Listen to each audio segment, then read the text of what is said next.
네, 본문의 말씀은 이제 이스라엘의 왕이 세워진 이후에 사무엘이 그 백성들에게 전하는 일종의 마지막 메시지에 해당됩니다. 이게 하나의 큰 흐름 가운데 있기 때문에 이 본문이 실제로 8장에서 왕을 주십시오라고 부탁했고 9장, 10장, 11장에서 왕이 세워지는 과정을 설명했고 12장은 뜻밖에도 그 결과가 왕을 요청한 것이 하나님 앞에 우상 숭배에 해당하는 죄악이었다라는 것을 고백하는 것으로 끝납니다. 그래서 이 8장부터 12장까지의 하나의 흐름 가운데서 볼 때는 오늘 이 본문이 가장 절정에 해당되는 말이고 그 절정에 사무엘이 긴 사무엘서에서는 가장 긴 연설이 본문에 포함되어 있습니다. 네, 그 긴 연설 때문에 그리고 본문 시작할 때 사무엘이 늙었다라는 이야기하고 뭐 이런 내용들이 있기 때문에 본문의 내용을 사람들이 고별 설교라고 생각하는 경향이 있는데 그렇지는 않습니다.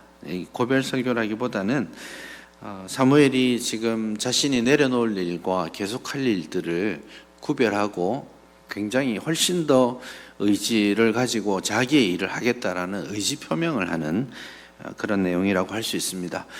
사무엘은 독특한 지위를 가지고 있습니다. 사무엘 이후에 왕이 세워진 다음부터는 제도로서 왕이 있고 선지자가 있고 제사장이 있습니다. 각각 자기의 영역을 가지고 있고 침해하지 못하는 그런 건데 모세도 그렇고 사무엘도 그렇고 사무엘 시대까지만 해도 이 정치 지도자는 군사 지도자이기도 하고 종교 지도자이기도 한 약간 통합된 성격을 가지고 있습니다. 그러니 사무엘은 평생 지나면서 이스라엘에 하나님의 말씀을 전하는 선지자이기도 했지만 군대를 이끌고 전쟁을 수행하는 군사 지도자이기도 하고 온 지역을 다니면서 재판을 하고 통치하는 정치 지도자이기도 했습니다. 그런데 이제 왕을 세우게 되니까 왕에게 정치적, 군사적 지도력을 넘겨야 하는 시점이 온 겁니다. 그래서 오늘 이 연설은 왕에게 정치 혹은 군사적 그 리더십을 넘겨주면서 경고하려는 그런 의지가 있고 그런 반면에 나는 은퇴한다 이런 느낌이 아니라 이제 나에게 남겨진 선지자로서 종교 지도자로서의 사명은 더 열심히 하겠다라는 그런 다짐을 하는 그런 내용입니다. 그래서 여러분 12장이 고별 설교라고 하고 나면 13장서부터 계속 사무엘이 등장해서 굉장히 중요한 일들을 하고 있거든요. 사울 왕에게 경고하고 또 경고하다가 결국 하나님께 버림받았다라는 선언도 하고 16장에 가서는 다윗을 왕으로 세우는 그런 과정들에 사무엘이 중요한 역할들을 하고 있지 않습니까? 그러니 그런 이제 정치 그런 군사적인 역할보다는 이제 앞으로는 영적인 부분에 있어서 자신의 소임을 계속해 나가고 있고 그걸 다 하겠다는 뜻입니다. 그래서 여러분 우리 잘 아시는 23절 오늘 읽은 본문에 보시면 23절에 이런 말이 있죠. 나는 너희를 위하여 기도하기를 쉬는 죄를 범하지 않겠다. 한 가지 하고 두 번째는 선하고 의로운 길을 너희에게 가르치겠다. 이 두 가지죠. 그래서 자기는 이제 일선에서는 군사적 정치적 일선에서는 물론하지만 하나님이 나에게 주신 선지자로서의 사명을 가지고 기도하는 일과 말씀을 가르치는 일에 열심을 내겠다라는 자신의 의지 표현이 본문에 담겨져 있다라고 말씀해 볼 수 있겠습니다. 근데 이 전체적인 11장의 그 왕으로 세우는 과정이 좀 부정적이었다라는 전제를 가지고 12장까지 읽어가면 이 12장의 이 내용은 부정적일 수밖에 없습니다. 그리고 충격적이잖아요. 왕을 세웠는데 왕을 세워서 막 모두가 박수치고 있는데 그 사람들 앞에서 사무엘이 일어나서 너희들이 왕을 세운 것이 하나님 앞에 우상 숭배한 죄와 같아 라고 하고 막 백성들은 두려워 떨면서 죄송합니다. 우리가 왕을 요청한 것이 정말 하나님 앞에 큰 죄였습니다. 이렇게 말하니까 엄청 분위기 싸늘해지지 않겠어요? 사울은 굉장히 꽂아놓은 보리자루 같이 좀 자존심 막 마상 극했겠죠. 막 그런 상황이었을 것으로 우리가 짐작하고요. 그런 내용이 될 것이라는 점은 이미 11장과 12장을 연속해서 볼 때 이미 예정되어 있습니다. 근데 사람들은 이 본문의 내용, 사무엘이 사람들을 불러서 고별 설교한다고 하니까 이 12장의 내용이 한참 뒤의 일이라고 생각할 수 있는데 그렇지 않습니다. 본문 11장과 12장의 흐름은 이스라엘 총회가 모였을 때 하고 있기 때문에 제가 판단할 때는 11장에서 길갈에 모여서 백성들이 왕으로 사울을 세우고 그때 사무엘이 일어나서 이 긴 연설을 하고 있습니다. 그냥 하나의 연속된 이야기라고 볼 수 있습니다. 근데 11장에서는 지난주에도 잠깐 말씀드렸지만 암몬과의 전투에 있어서 사무엘의 역할이 보이지 않습니다. 통상적으로는 예를 들어서 한번 보십시오. 13장에서 블레셋과의 전쟁이 있었을 때에 전쟁을 준비하지만 전쟁의 시작은 누가 알립니까? 사무엘이 와서 제사를 드리고 법궤를 아마도 가지고 오고 그렇게 전쟁이 수행됩니다. 이게 왜냐하면 하나님의 전쟁이라는 기본적인 개념, 전제가 있기 때문에 그렇습니다. 그런데 11장에서는 사무엘이 암몬과의 전투를 위해서 어떤 일도 하고 있지 않습니다. 사실은 완전히 가려져 있죠. 11장 7절에 그 사울이 한 겨리의 소를 잡아서 각을 뜨고 전령을 통해 보내는 장면이 나오죠. 그때 사울이 하는 말이 너희들이 나와서 사울과 사무엘을 따르지 않으면 큰일 난다? 이런 말을 하는데 거기에 사무엘이 탁 잠깐 등장해요. 근데 사무엘이 자기가 등장하는 건 아니잖아요. 사울이 자신을 위해 사무엘의 이름을 가지고 오는 것이죠. 그러니까 암몬 전투의 시작과 끝에 사무엘은 아무런 역할도 하지 않습니다. 이게 굉장히 어두운 그림자를 보여주는 것이죠. 14절에 가서야 전쟁이 다 끝난 다음에 사무엘이 백성에게 오라 우리가 길갈로 가서 나라를 새롭게 하자 이렇게 선포하는 대목이 나옵니다. 그랬음에도 불구하고 15절에 가서도 이제 길갈에 가서 사람들이 왕을 세우고 화목제를 드리고 모두가 즐거워하는데 본문은 의도적으로 사울과 이스라엘 모든 사람이 거기서 크게 기뻐하였다라는 말로 마치는데 누가 없어요. 의도적으로 사무엘의 이름을 빼고 있습니다. 사무엘은 기뻐하지 않고 있다는 뜻이에요. 그러다가 갑자기 사무엘이 이보시오! 하고 지금 일어나서 이스라엘 백성들에게 이 선언을 하기 시작하는 거예요. 막 박수치고 춤추고 즐거워할 때 사무엘이 무슨 이유인지 하고 자리에 앉아 있는 거예요. 박수 칠 때 박수도 치지 않고 이렇게 있다가 갑자기 일어나서는 난 이 계약 반댈세 이렇게 말하는 거예요. 남녀가 사랑해서 결혼하는데 성혼 선포하는 그 순간에 갑자기 문이 확 열리고 전 남친이 난 이 결혼 반댈세 하고 뛰어들어오는 이미지랑 비슷한 느낌인 거예요. 나라를 새롭게 하자고 갔는데 이스라엘은 그것으로 사울의 왕국을 건설하고 모두가 즐거워하고 있는데 사무엘이 난 이 계약 옳지 않다고 보내 라고 서서 말을 하는 겁니다. 얼마나 분위기가 싸늘해지는 거겠습니까? 그럼 왜 이것이 문제인지를 사무엘은 길게 설명합니다. 그래서 이 과정 끝에 가서 보면 사울이 가서 나라를 새롭게 하자라고 호소했던 그 말의 의미가 무엇인지도 조금 더 분명하게 드러날 것 같습니다.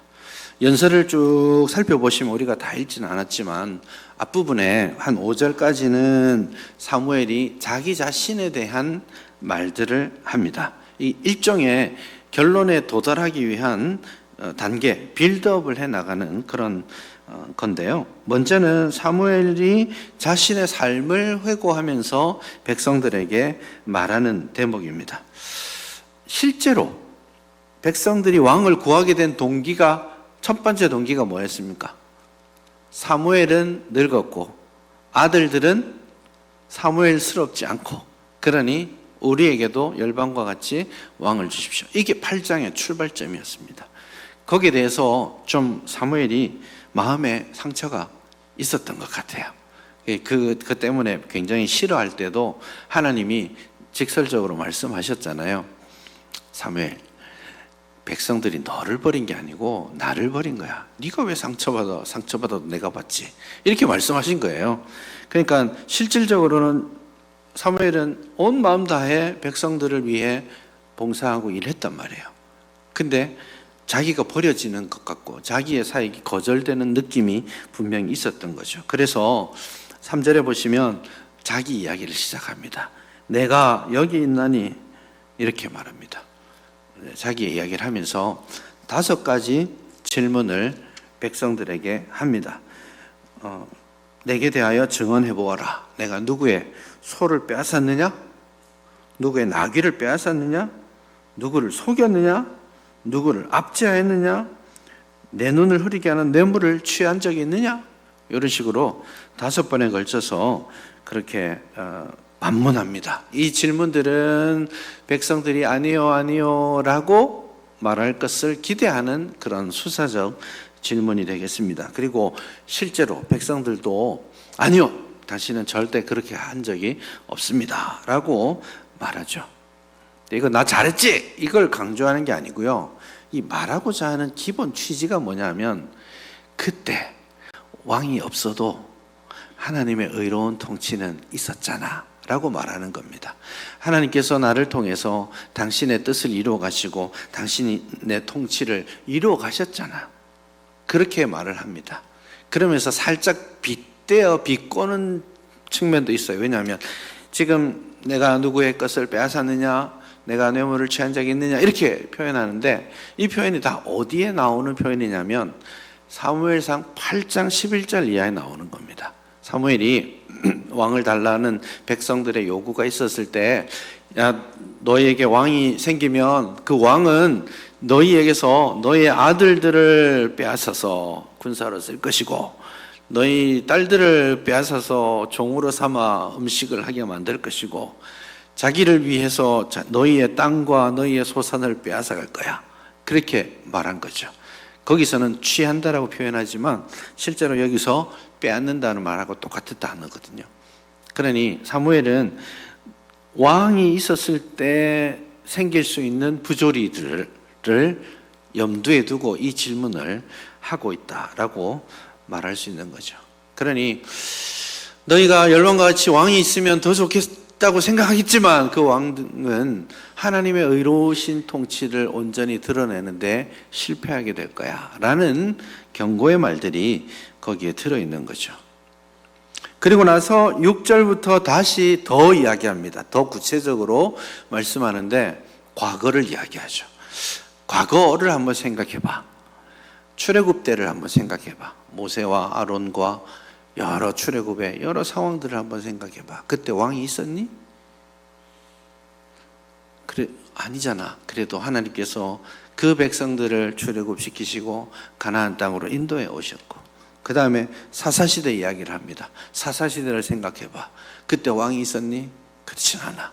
그들이 범죄하고 넘어졌을지라도 그들이 회개하기만 하면 하나님께서는 그 백성들을 사랑하셔서 그 백성들을 구원해 주시고 회복시켜 주셨다라는 말씀들을 계속해서 하고 있습니다. 근데 예를 들어서 11절에 보시면 여호와께서 여룻바알과 베단과 입다와 나 사무엘을 보내사 너희를 원수의 손에서 구원하게 하셨다. 그런 말씀을 하죠. 그러니 왕은 없었지만 그들이 범죄하고 위험이 있었을 때에 하나님 앞에 돌아오면 하나님께서는 그 자신의 사랑하는 백성들을 위해 사람을 세우시고 구원하셨다라고 말하는 것이죠.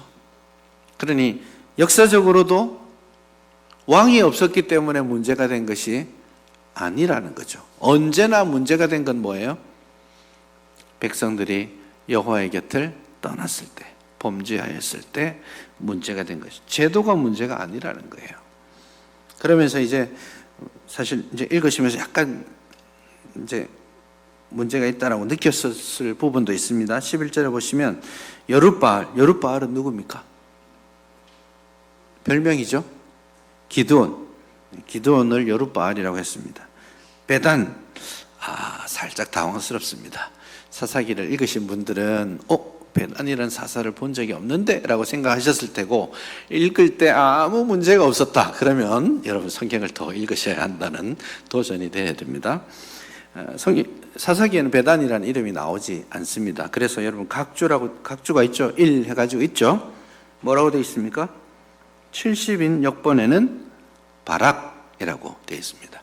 히브리어로 베단이라고 해놓으니까 2000년 전에 헬라어로 번역할 때 아무리 봐도 성경에 베단이라는 이름이 나오지 않으니까 바락이라고 고쳐서 옮겨 놓은 거예요.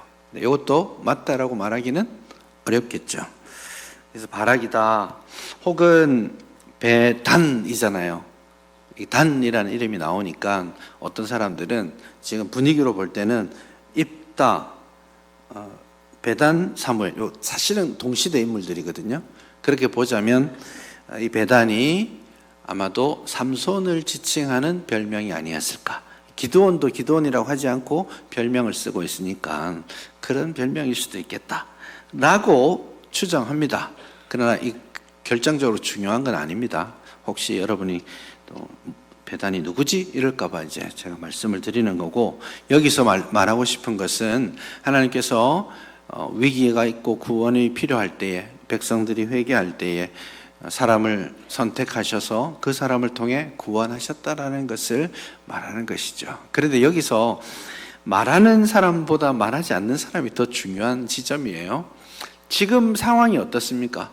사울이 암몬을 물리치고 왕으로 등극한 순간이잖아요. 그러면 만약에 표현을 잘 하려고 한다면 이때 사울의 이름을 넣는 게 가장 자연스럽습니다. 그렇지 않겠습니까?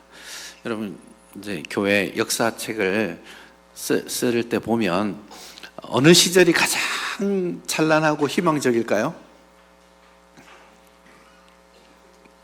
예를 들어서 1대 목사님, 2대 목사님 쭉 쓰잖아요.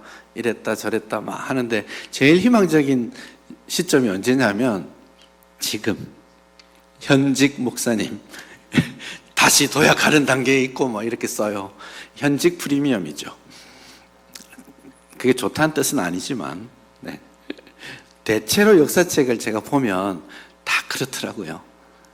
이제 그 소망을 담아놓은 것이긴 한데, 그러면 지금 왕이 되고 왕이 위대한 일을 했다고 쳐봐요. 그러면 이 왕의 위대한 일을 쓰는 게 당연하겠죠. 그런데 쓰지 않습니다. 그리고 그 왕이 행하였던 위대한 일들은 12절에 가서 부정적으로 쓰고 있어요. 사무엘의 아주 깊은 의도가 여기에 들어있는 것이죠. 12절을 보시면 이렇게 말합니다. 너희가 암몬 자손의 왕 나하스가 너희를 치러 옴을 보고 너희의 하나님 여호와께서는 너희의 왕이 되심에도 불구하고 너희가 내게 이르기를 아니라 우리를 다스릴 왕이 있어야겠다 하였도다. 그렇게 말합니다. 요거 좀 느낌이 살짝 섞여 있다는 생각이 들지 않으세요? 첫째는 암몬 왕 나하스가 치러 왔을 때 우리에게 왕을 주십시오라고 말했나요? 본문은 그걸 강조하지 않았습니다. 대신에 아니라 우리를 다스릴 왕이 있어야 됩니다 라고 말한 건 언제였습니까? 사무엘 8장입니다. 처음에 우리도 열방과 같은 왕을 주십시오라고 했을 때 했던 말이죠. 그러니까 지금 나하스와 사울이 전쟁을 하고 사울이 이기는 과정은 해석을 하자면 이스라엘의 하나님, 진정한 왕 대신 하나님이 계심에도 불구하고 백성들은 하나님을 왕으로 모신 것이 아니라 사울을 왕으로 모시고자 하는 하나의 과정이었다라고 본문이 설명하고 있는 겁니다. 그러니 나하스를 공격하고 암몬과 승리할 때 하나님의 역할이 주요하게 나타났느냐? 당연히 나타났죠. 그러나 하나님의 왕되심, 하나님의 영광, 하나님의 일하심이 실제 사람들에게 인식되어졌느냐? 아니라는 겁니다. 이 전쟁이 끝나고 나서 누가 제일 돋보이게 됐어요? 사울이 돋보이게 됐죠. 11장에서도 뚜렷하게 나타납니다. 하나님의 나라를 새롭게 해야 될 시점에 사울의 왕권을 노래하고 있는 형국입니다. 그렇기 때문에 여러분 11장의 이야기는 그 나하스와의 전쟁 이야기는 다른 전쟁과 형세가 많이 다릅니다. 이스라엘의 전쟁은 대체로 이렇게 진행됩니다. 전쟁이 일어나요. 그러면 전쟁 소원을 합니다. 전쟁하기 전에 제일 먼저 뭐 해야 돼요? 하나님을 모셔서 하나님이 앞장서 가주십시오라는 신앙 고백, 그러니까 성전, 하나님의 전쟁이라는 고백을 하기 위해 제일 먼저 선지자를 혹은 제사장을 모셔서 법궤를 가져오고 제사를 드립니다. 13장이 그런 과정이에요. 블레셋과 전쟁이 났을 때 사울은 길갈에 모여서 전쟁을 시작하지 않고 7일 동안 누구를 기다려요? 사무엘을 기다립니다. 사무엘이 제사를 드리고 전쟁 시작을 알려주기를 기다립니다. 그게 성전, 그러니까 하나님의 전쟁이라는 고백의 출발이죠. 그런데 11장에 암몬 왕을 물리치려고 할 때 그런 거 있습니까? 없어요. 사울은 하나님의 뜻이 무엇인지 물은 적도 없고요. 하나님의 전쟁을 치르기 위해 선지자를 모신 적도 없습니다. 그냥 한 결의의 소를 분노함으로 잘라서 백성들에게 분노를 전달하고 두려움이 일게 하고 그렇게 해서 전쟁에서 승리하였고요. 그리고 그 결과는 하나님께 영광을 돌리는 것이 아니게 된 거죠. 여기 여룻바알이라고 소개했는데 기드온의 예가 정확하게 이러합니다. 기드온이 미디안 13만 5천 명과 전쟁을 할 때 군사들을 많이 모았습니다. 몇 명 모였죠? 3만 2천 명. 몰라도 됩니다. 숫자가 그거 중요하지 않습니다. 3만 2천 명을 모았더니 하나님이 안 돼. 너무 많아. 너 이렇게 나가면 너네들이 전쟁 이겼다고 말할 거야. 숫자를 줄여. 겁나는 사람 다 보내고. 그래도 너무 많으니까 물가에 내려가서 물 마시는 거 보고 하나님이 이 녀석 이렇게 해서 뽑으니까 몇 명이었어요? 예, 그건 아시네. 300명. 300명입니다. 300명을 뽑은 이유는 원래 취지에 맞추자면 적어도 300명이 13만 5천 명을 이겼다면 내가 열심히 싸워서 이겼다고 말할 수 없겠지. 그겁니다. 그리고 하나님이 주신 무기도 막 대전차 무기 이런 거 준 게 아니고 횃불, 항아리 이런 거 들고 이거 깨고 막 노래 불러라 그러고 이거 무슨 전쟁입니까? 그렇게 해도 하나님이 이기게 하신다라는 고백을 하는 거예요. 그런데 그 첫 번째 전투에서 승리하자 기드온이 기지를 발휘해서 하나님의 전쟁을 자기의 전쟁으로 바꿉니다. 다시 떠나갔던 모든 이스라엘 백성들에게 전령을 보내서 군사를 모읍니다. 야, 이거 막바지다. 지금 와서 쳐야 저 녀석들 다 박살낼 수 있어. 그래서 사람들이 또 많이 모여서 마지막 추격전을 승리로 이끕니다. 그 결과가 어떻게 됐어요? 하나님은 300명만 모아놓고 하나님이 승리를 주셨다라는 것을 고백하기를 원했는데, 하나님의 영광, 하나님의 통치를 고백하기를 원했는데, 정작 기드온은 군사들을 더 모아서 자기의 영광을 드러낸 거예요. 그러다 보니 8장 23절까지 가서 보면 기드온에게 사람들이 와서 이렇게 말합니다. 당신이 우리를 구원하였으니 당신과 당신의 아들과 그 아들의 아들들이 우리를 다스려 주십시오. 당신이 우리를 구원하셨으니 당신이 우리의 왕이 되어 주십시오. 이게 하나님의 나라의 일과 하나님의 영광과 하나님의 통치를 인간적인 영광으로 완전히 바꾸어 버린 중요한 전환점이 생긴 거죠. 마찬가지입니다. 사울은 지금 하나님의 전쟁을 해야 될 시점에, 하나님의 통치의 도구로서 역할을 해야 될 시점에 하나님이 보이지 않습니다. 전쟁에 승리하고 다 같이 즐거워합니다. 백성들은 하나님의 승리에 도취되어 있는 게 아니에요. 사울 왕이 우리를 구원하였다라고 외치고 있습니다. 사울 왕 역시 그랬을 때 하나님이 나에게 힘 주셨어라고 말해야 되는 순간에 그렇게 말하지 않습니다. 어깨에 힘이 들어가 있습니다. 하나님의 영광보다는 자기를 칭찬하는 사람들의 얼굴들이 먼저 보이기 시작합니다. 그러니 사무엘이 어찌 거기서 박수치고 앉아 있을 수 있겠습니까? 참지 못하고 외쳐서 너희들이 지금 하나님의 통치와 하나님의 나라를 없이 하고 있는 거 아니냐. 세상 나라와 같이 왕의 통치를 구하고 눈에 보이는 것들을 취하고 그렇게 함으로써 스스로 만족하고 기뻐하고 있는 것 아니냐. 지금 본문은 우리에게 그렇게 말하는 것입니다. 우리가 잘 빠지기 쉬운 거예요. 하나님으로 시작하지만 결과적으로는 자기 자신이 드러나 있는 순간들을 만나게 됩니다. 저는 그런 의미에서 11장 14절에서 사무엘이 오라 우리가 가서 나라를 새롭게 하자 그렇게 외치는 것이 저는 사울의 왕권을 이제는 세우자라고 말하는 것이 아니라고 느끼는 이유입니다. 저는 좀 간곡하고 애절한 사무엘의 호소와 외침이라고 느껴지는 것이, 여기서 사무엘이 나라를 새롭게 하자 이 말은 사울의 왕국을 세우자는 뜻이냐? 저는 그렇게 보지 않습니다. 사울의 왕국은 아직 세워지지 않았잖아요. 이제 가서 세워야 되는데, 그러면 이제 세울 건데 새롭게 하자라고 표현하면 이치적으로 맞습니까? 새롭게 하자 말은 뭐 어떤 뉘앙스가 있습니까?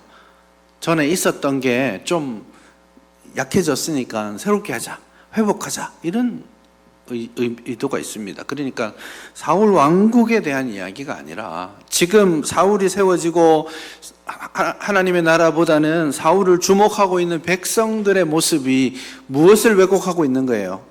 하나님의 나라와 하나님의 영광, 하나님의 통치를 왜곡하고 있거든요. 그게 눈에 보이기 때문에 사무엘은 다시 나라를, 누구의 나라요? 그분의 나라, 하나님의 나라를 새롭게 하자, 그렇게 말하는 거예요.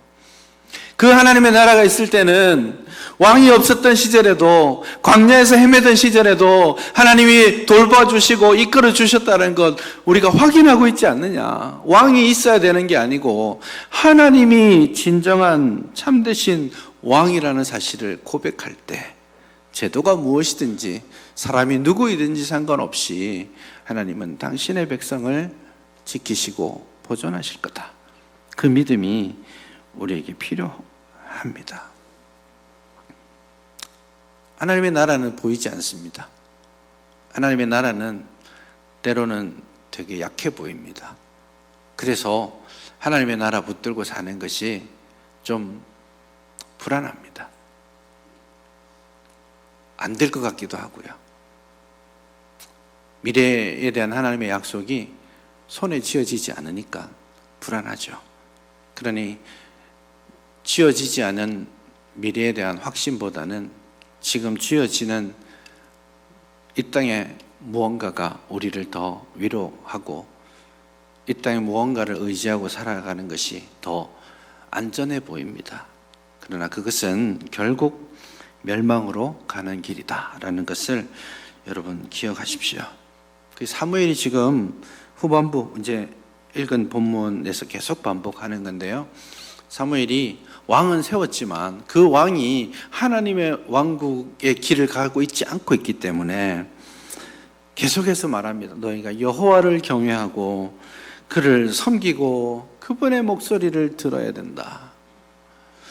너희가 하나님께 회개하고 돌아와야 된다. 이 말을 계속해서 강조하는 이유입니다. 하나님의 나라를 새롭게 해야 하기 때문입니다. 우리는 연약합니다.